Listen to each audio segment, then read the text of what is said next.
Hi, kids.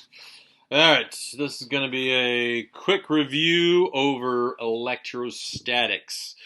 Remember, this is a big, important unit, so, for sure this is going to be on the AP test somewhere, even if there's just the two questions like there will be this year. But, alright, so let's talk about electrostatics. So, a couple basic stuff you need to understand. So, basics. Okay. Remember that when you charge something, you're moving electrons around.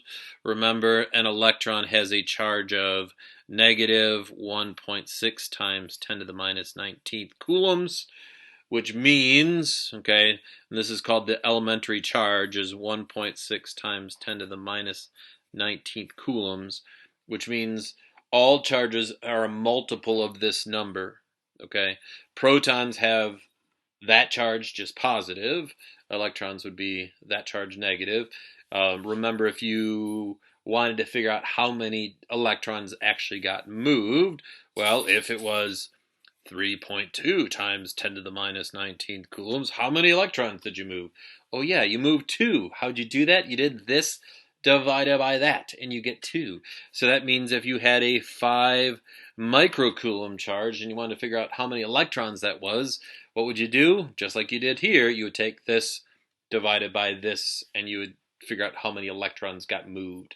Remember to figure out, did you add electrons or did you take them away? Just look at the sign. If you have a positive charge, okay, that means you lost electrons. Okay, negative charge means you gained electrons.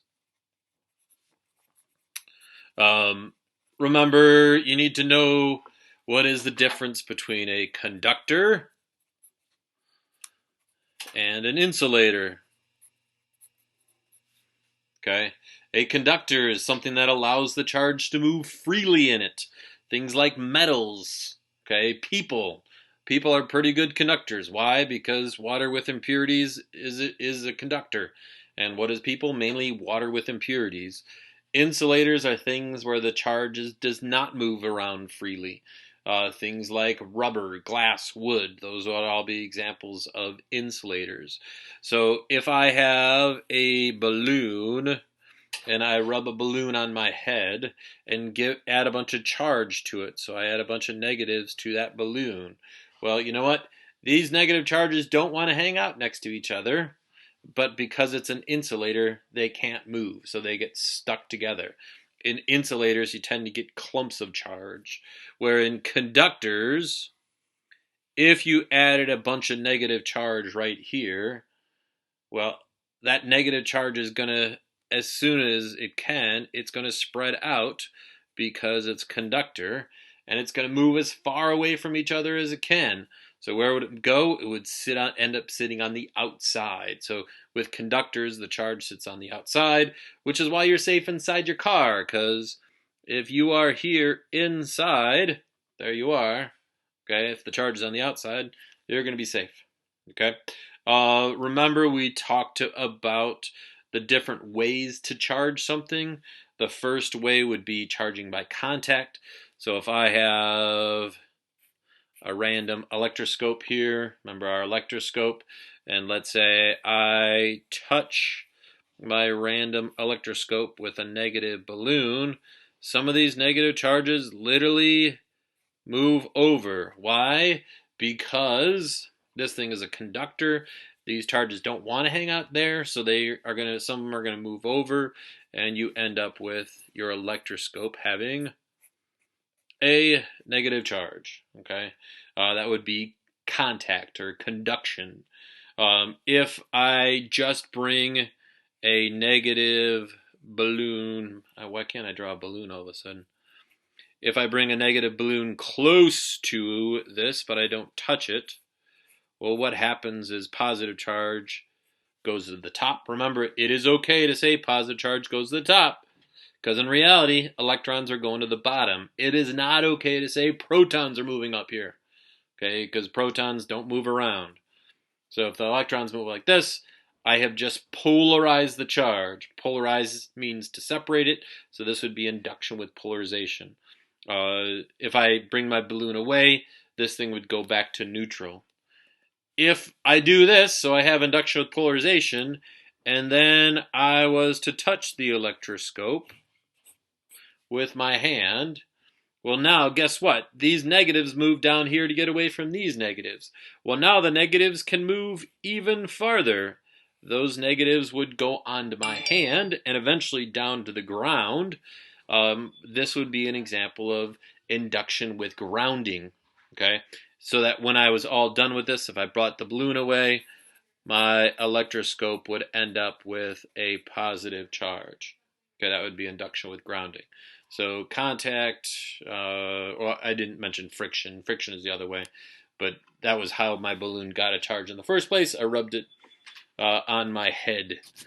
Remember, this idea of conservation of charge is super duper important.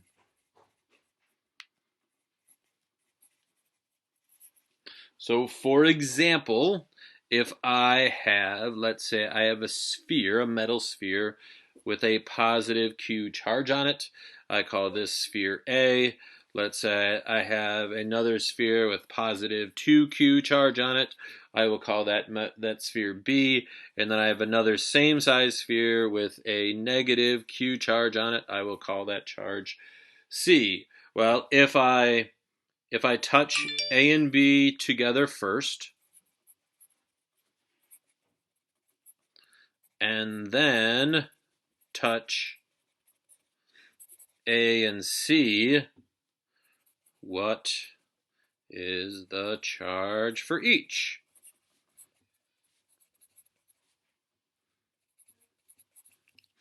Okay. To do this, okay, the net charge for the system has to stay the same. So what is the net charge for these two?